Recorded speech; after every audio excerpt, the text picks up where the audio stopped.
처음에 조직검사로 암을 확인하고 나서 혹시 다른 곳으로 전이가 되진 않았나 추가 검사를 했는데요. 저는 이미 전이가 된 상태였어요. 그래서 그 당일에 아무 준비 없이 갑자기 항암 치료를 시작하게 됐어요. 그런데 이때 아이가 없었다 보니 나중에라도 건강한 아이를 가질 수 있게 난자를 동결하는 방법이 있다고 안내를 해주더라고요. 근데 이게 환자 몸에 부담이 가고 또 항암 치료가 몇 주 늦어지게 된다는 단점이 있었어요. 그래서 남편과 부모님, 시부모님과 상의 끝에 2세보다는 암이 퍼지는 걸 빨리 잡는 게 우선이라는 결정이었고 난자 동결 없이 바로 치료를 시작하게 됐어요.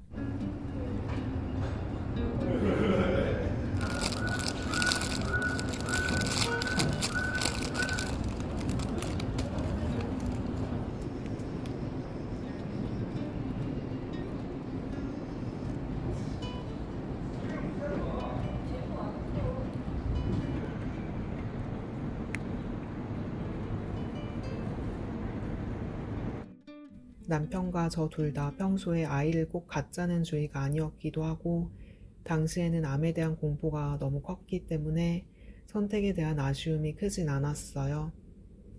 그렇지만 얼마 지나지 않아 남편과 헤어지게 됐고 남편의 이혼 결정에는 2세를 가질 수 없을지도 모른다는 걱정이 꽤 영향을 미쳤을 수도 있겠다는 생각이 들었어요.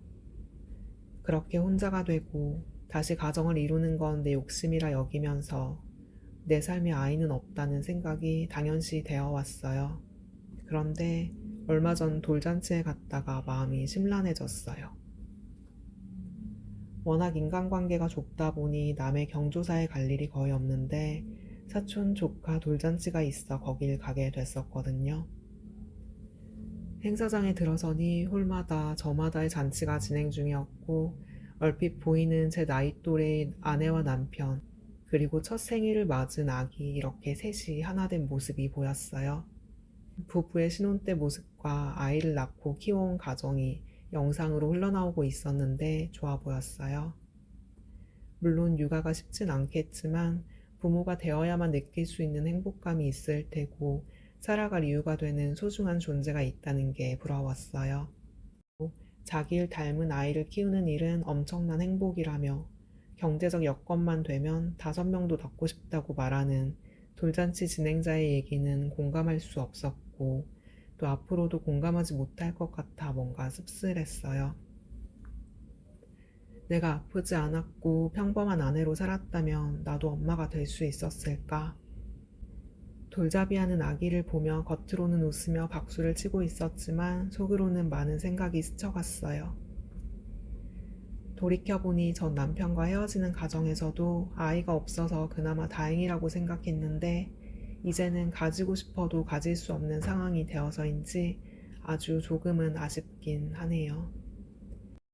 그리고 아기를 보며 예뻐하고 활짝 웃는 엄마를 보니 미안해졌어요. 부모님 친구분들의 카톡 프사는 거의 손자 손녀 사진이라는데 또 사람들이 모이면 손주 자랑하기 바쁘다는데 그 분위기 속에서 부모님이 느낄 씁쓸함을 생각하니 마음이 안 좋았고 평범한 행복을 나는 못 누려도 괜찮지만 부모님의 행복까지 내가 빼앗은 것 같아 미안했어요. 그러니 저는 남들이 아이를 키우며 들이는 돈을 제 자신에게 쓰며 제가 더 행복할 수 있게 살아야겠다는 생각이고요. 또 자식에게 줄 크나큰 사랑을 부모님께 드리며 지내야 할 것 같아요.